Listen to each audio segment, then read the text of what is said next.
Hello, it's Kate here from the Safeguarding Academy and welcome to this week's 5-minute Masterclass.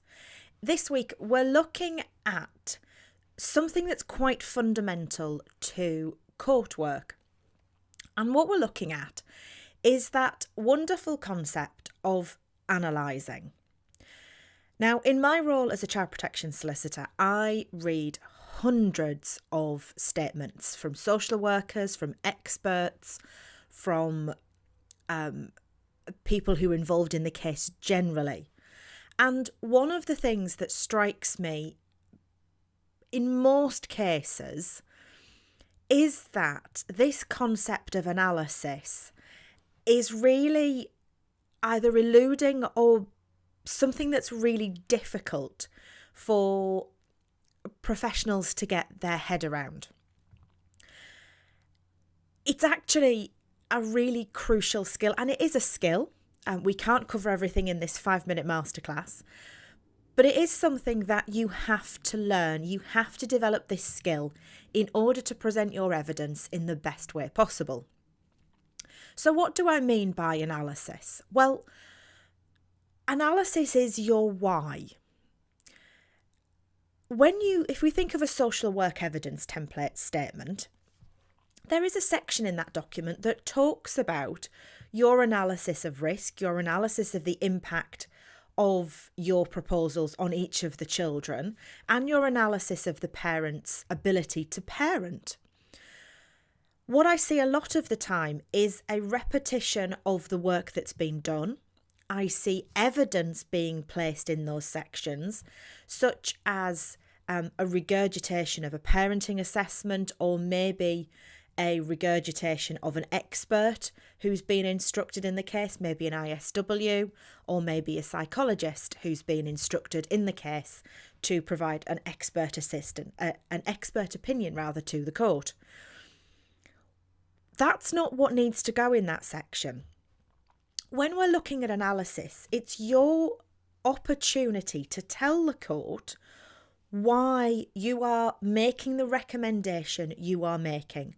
Now, I'm using the social work evidence template as an example here, but this stands true for anything that you are going to present. It's a fundamental element of your argument. So you are there in those sections saying to the court, I have evidence for X, Y, and Z that comes from A, B, and C. And because of that evidence, my assessment, my analysis of this situation is D.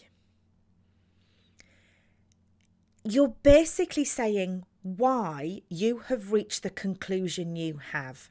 That's what you're doing. You're saying, based on the evidence you have, be it a parenting assessment, an expert assessment, any other bits of information that you have, why that information has brought you to the decision that it has. It doesn't matter what that decision is. It doesn't matter whether it's something that is agreed upon or not. What is crucial is that you say why, and that's a fundamental part of court proceedings. Local authorities are there to present their evidence to the court. They are there as applicants, and they have to say why they are making a recommendation that they are in terms of the children who are before the court. And that's the crucial thing. It's why. 3 little letters, 1 little word, but a huge, huge impact. If you get your why right, if you say and you can pull together what the evidence is. So what is it in that particular assessment? What is it in that other assessment or expert documentation that makes you say, this is the recommendation I am making? And you can properly reason it out. You are giving yourself a massive step up in helping the court to reach a decision the way that you want them to reach it. So remember, there is 1 little word, 3 little letters that you're looking for when it comes to the analysis sections of your evidence, your statements. It's why. Why are you saying that this is your recommendation? What is it about the evidence that you have read that says this is why you are taking that step and why you want that course of action to happen. 3 little letters, 1 little word can help you massively in your next piece of evidence. Until next week, have a great week. I'm Kate from the Safeguarding Academy, and you can find out more about us at thesafeguardingacademy.com.